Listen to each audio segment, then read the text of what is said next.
xorriyadda saxaafadda oo dhulka gashay inta uu joogay madaxweyne Farmaajo. tan iyo markii la doortay madaxweyne Maxamed Cabdullaahi Farmaajo February 8, 2007 waxaa hoos u dhac xoogan ku yimid xorriyadda hadalka iyo guud ahaan helidda xogaha kala duwan ee hay'adaha dawladda, iyada oo saxafiyiin badan ay maamulkiisa iyo kuwa kale kala kulmeen dil, dhaawac, jirdil, xarig, handadaad iyo arrimo kale oo xasaasi ah.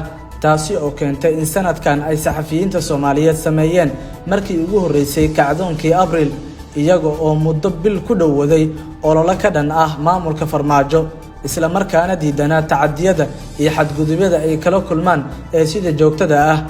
axadii aynu ka soo gudubnay oo ku beegneed maalinta xorriyadda saxaafadda ee dunida, sida ay daabacday hay'adda u dooda xuquuqda saxafiyiinta ee FISOJ inta u dhaxaysay May 2009 ilaa May 2020. 4 saxafi ayaa lagu dilay Soomaaliya, 64 ayaa la xiray, 47 kalena si xun ayaa loola dhaqmay, 7 saxafi dhaawac ayaa soo gaartay, halka 5 xarun warbaahineed la xiray.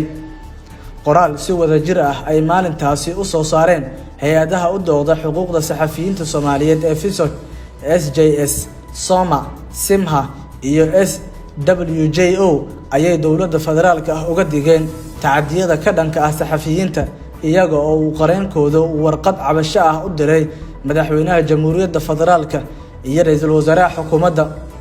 Human Rights Watch oo baahisay qoraal looga hadlayo tacadiyada ay kala kulmaan saxaafadda Soomaaliya ayaa sheegaysa in Soomaaliya ay sii laba jibaartay hanjabaadaha ka dhanka ah saxafiyiinta, iyada oo tan iyo bartamihii Abriil la xiray 3 wariye, halka shaqada laga joojiyay idaacad maxalli ah.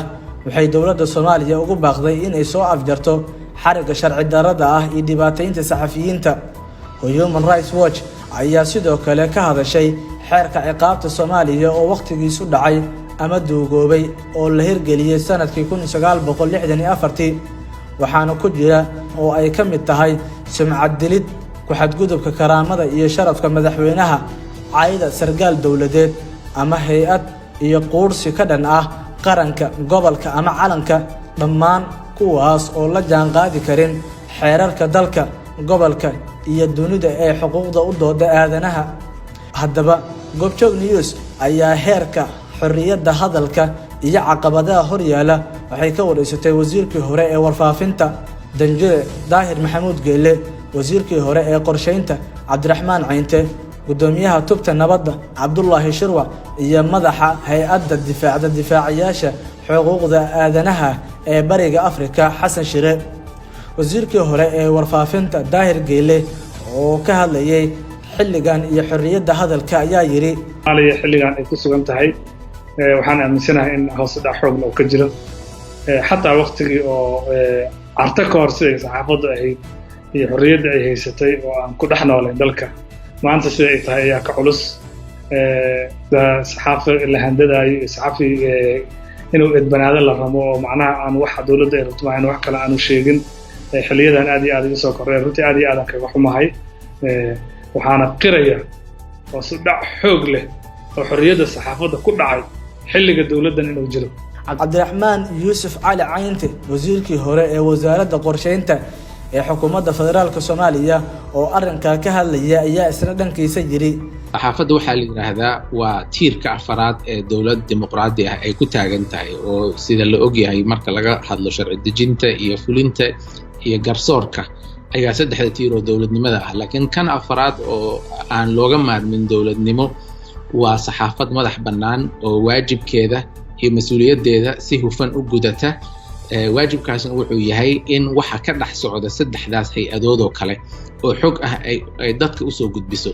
dawlad dimuqraadi ah macnaheedu waxay tahay dawlad dadka ay doorteen oo mas'uuliyintooda ay la xisaabtamayaan. sida kaliya ay kula xisaabtami karaanna waa inay og yihiin mas'uuliyintaas dhaqankooda siyaasadeed, tallaabooyinka ay qaadayaan. sida lagu ogaan karana waa saxaafad madax bannaan oo la xisaabtanta, xogtooda bannaanka soo dhigta, korjoogteyn ku samaysa. marka dal madax bannaan oo dimuqraadi ah marnaba loogama maarmo saxaafad xoog leh oo madax bannaan oo hufan. haddii taa la waayana meeshaasi dalkaama jiro, waa meel laysu camiro oo laysu kacaameeyo oo laysu sacbiyo. dalalkaasuna siday u yaalaan waan ognahay adduunka intiisa kale.